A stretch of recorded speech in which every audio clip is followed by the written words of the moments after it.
Hello भाई, नमस्कार। तो प्रॉफिट और लॉस के इस दूसरे लेक्चर में हम यह बात करेंगे कि लाभ और हानि कैसे निकाला जाता है और इनसे जुड़े कुछ सवाल की हम प्रैक्टिस भी करेंगे।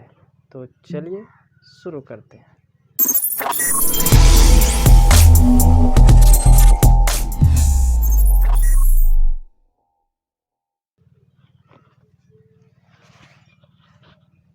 तो शुरू करने से पहले मैं एक चीज़ पिछले क्लास का रिवाइज करा दे रहा हूँ कि किसी वस्तु को जिस भी कीमत पर आप खरीदेंगे वो हमारा क्रय मूल्य होगा, यानी सीपी, और किसी वस्तु को जिस कीमत पर आप बेचेंगे वो हमारा विक्रय मूल्य होगा, यानी एसपी। तो अब जानते हैं कि लाभ कैसे होता है। तो लाभ निकालने के लिए जैसे देखिए, कोई वस्तु आप 5 रुपये में खरीदे, उसको उससे अधिक मूल्य पर बेचेंगे तभी ना आपको लाभ होगा।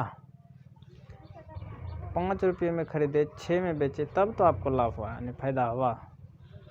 यानी हम कह सकते हैं कि लाभ निकालने के लिए हमेशा विक्रय मूल्य का मान, यानी बेचने वाले कीमत का मान क्रय मूल्य से ज़्यादा होना चाहिए। तो यहाँ से हम लाभ का एक सूत्र निकाल सकते हैं कि अगर विक्रय मूल्य में हम क्रय मूल्य को घटाएंगे तो हमारा लाभ निकल आएगा। जैसे देखिए, कोई कॉपी आपने 10 रुपये में खरीदी, तो 10 रुपये में जो खरीदे वो तो हमारा कॉस्ट प्राइस हुआ, यानी क्रय मूल्य हुआ, और उसको आप बेचे 12 रुपये में। तो 10 रुपये में खरीदे और 12 रुपया में बेचा, तो उसमें तो आपको लाभ हुआ। तो कितना लाभ हुआ वो निकालने के लिए जब हम विक्रय मूल्य में क्रय मूल्य को घटाएंगे तो हमको पता चलेगा कि कितना लाभ हुआ। ठीक है।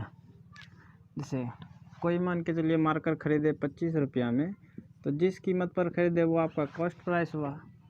इसको मान के चलिए बेचे आप 30 रुपया में, तो जिस कीमत पर बेचे वो आपका सेलिंग प्राइस, यानी विक्रय मूल्य। तो हमको कितना लाभ हुआ ये निकालने के लिए क्या करेंगे, सेलिंग प्राइस में कॉस्ट प्राइस को घटा देंगे, यानी 5 रुपया, यही आंसर। ठीक है। उसी तरह से अगर हमको हानि निकालना है, तो जैसे मान के चलिए आपने इस बार किसी पेन को ख़रीदा 10 रुपये में और उसको बेचा 8 रुपये में, तो यहाँ पर हमको हानि दिख रहा है कि 10 रुपया पूंजी लगाए, उसमें हमको अर्निंग हुआ 8 ही, यानी 2 रुपये का क्या हुआ, हानि हुआ। तो यहाँ से हम हानि का एक सूत्र बना सकते हैं कि क्रय मूल्य में जब विक्रय मूल्य को घटाएंगे तो हमारा हानि निकल के चला आएगा। तो कुछ क्वेश्चंस को ले लेते हैं फटाफट से। तो यहाँ पर मैंने फ़िलहाल 6 प्रश्नों को लिया है, सिर्फ लाभ या हानि बताना है इसमें। तो देखिए, सीपी 50 रुपया है, यानी कि क्रय मूल्य 50 है, विक्रय मूल्य 90 है, एसपी 90 है। तो 50 में खरीद के 90 में बेचिएगा तो क्या होगा, लाभ होगा। तो इसमें हो जाएगा हमारा एसपी माइनस सीपी, कितना का लाभ हुआ, तो 90 माइनस 50, यानी 40 रुपया।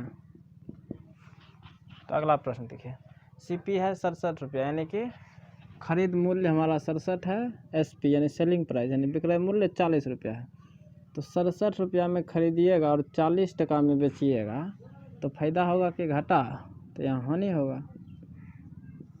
हानि होगा तो कितना हानि होगा, तो हानि बराबर क्रय मूल्य घटा विक्रय मूल्य।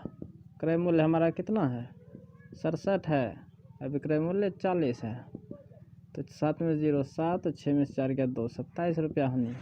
अगला प्रश्न देखिए, सीपी 90 रुपया है, एसपी 96 है। तो 90 में खरीद के 96 में बेचिएगा, प्रॉफिट होगा, कितना का होगा, 96 में 90 को घटाएंगे, 6 रुपया प्रॉफिट होगा। 90 में खरीद के 96 में बेचिएगा तो 6 रुपया का हमेशा लाभ होगा ना, होगा। अगला देखिए, CP है 95 रुपया, SP है 135 रुपया। 95 रुपया में खरीद के 135 में बेचिएगा, लाभ होगा कि हानि? लाभ। तो 135 में 95 घटा दीजिए, 5 में से 5 गया 0, 13 में से 9 गया 4, 40 रुपया। अगला दिन CP 48, SP 196, यानी इसमें भी 48 में खरीद के 196 में बेचिएगा तो इसमें भी लाभ होगा। कितना का लाभ होगा? 196 घटा 48 यानी 148 रुपया लाभ। इसमें देखिए SP है 960 रुपया, यानी 960 रुपया में बेच रहा है। CP है 1000 में खरीद के 960 में बेचिएगा, लाभ की हानि होगी। तो CP घटा SP, तो 1000 घटा 960, 40 रुपये की हानि। उम्मीद करते हैं कि ये वीडियो आपको समझ में आया होगा अच्छे से। अगली वीडियो में हम बात करेंगे प्रॉफिट परसेंट कैसे निकाला जाता है, लॉस परसेंट यानी जिसको बोलते हैं लाभ प्रतिशत, और हानि प्रतिशत कैसे निकाला जाता है। तो धन्यवाद, दीजिए इजाज़त।